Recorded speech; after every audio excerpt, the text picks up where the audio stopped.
and they're off. And here we go, the Armageddon in the final. OK, so a king's pawn opening. Magnus Carlsen opening with the Italian game. We've seen him do this plenty of times before. He tends to do this in must-win situations. It's brought in many wins against Nakamura. White castling the king, black pushing a pawn, but I expect to see black's king castle as well very shortly.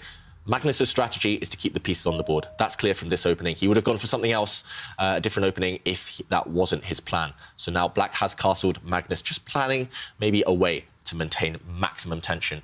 And Wesley playing quickly up to this point, only spent 9 seconds. Magnus a bit more, pushing now pawns on that left flank.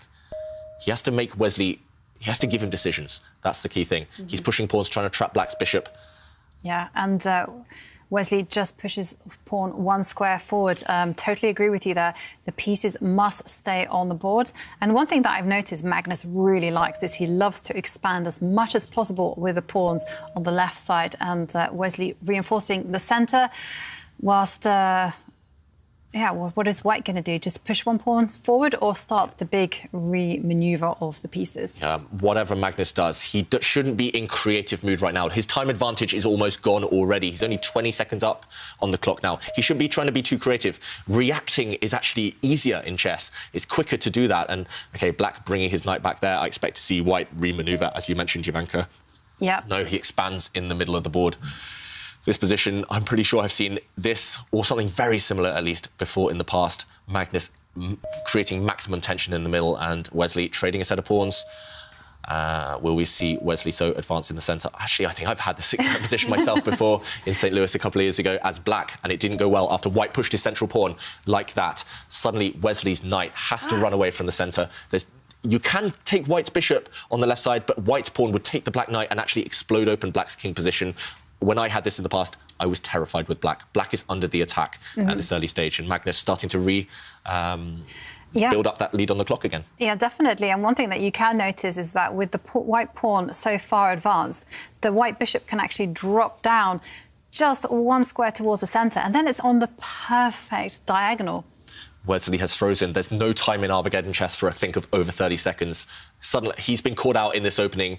Magnus has tricked him, and suddenly black needs to move that knight. Just move it. You need to find a safe square, any square at this point, but more than 1 minute down on the clock, Wesley So. The edge of the board.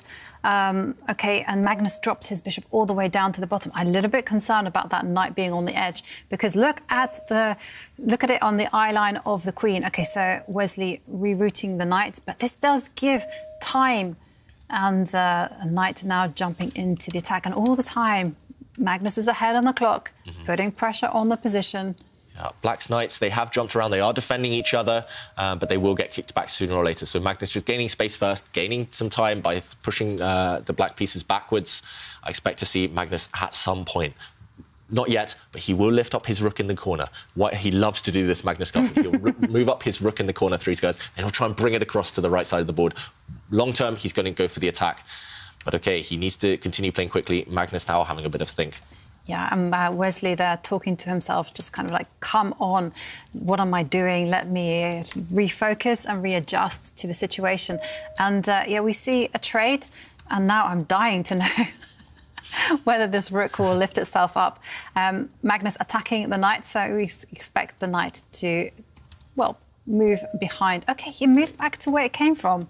I wasn't expecting that choice. Yeah, the knight maybe had a better square in the centre, and now Magnus stepping forward with his knight. So White has given up his dark square, bishop traded it off, but now White has complete domination on those dark squares with his pawns.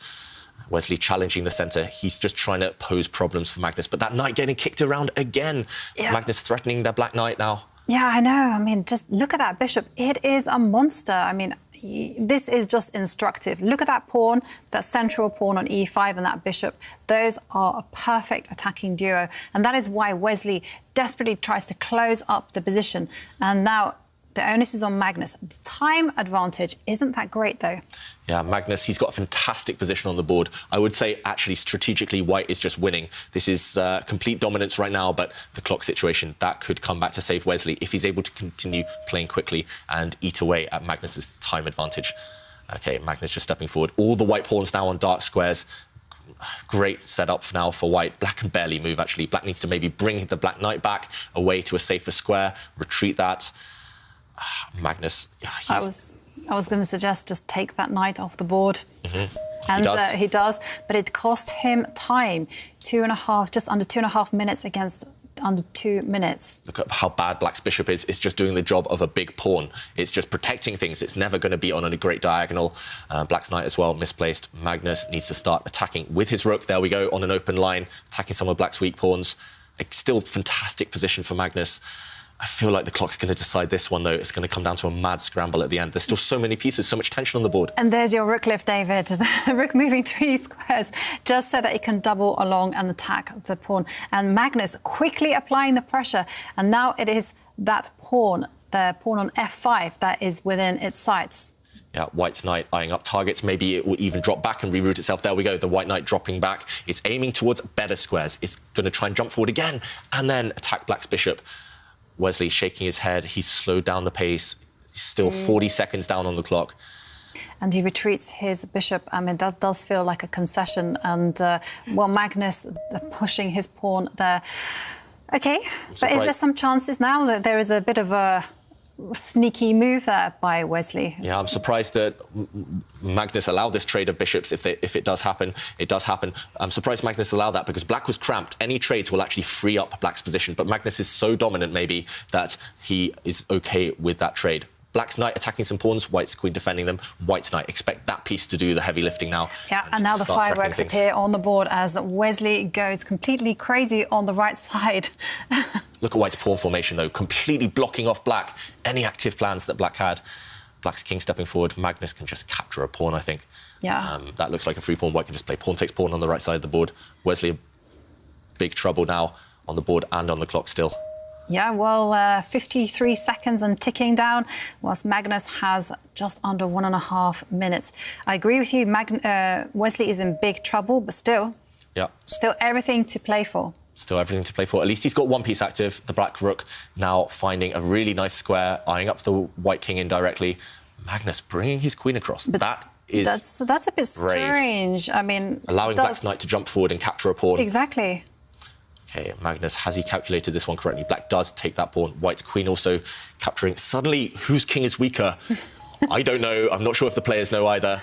In Armageddon chess, in Blitz chess, king safety is everything. It's paramount. Yeah. White's queen, however, very active. Magnus going for the kill now. He's pushing his pawn forward.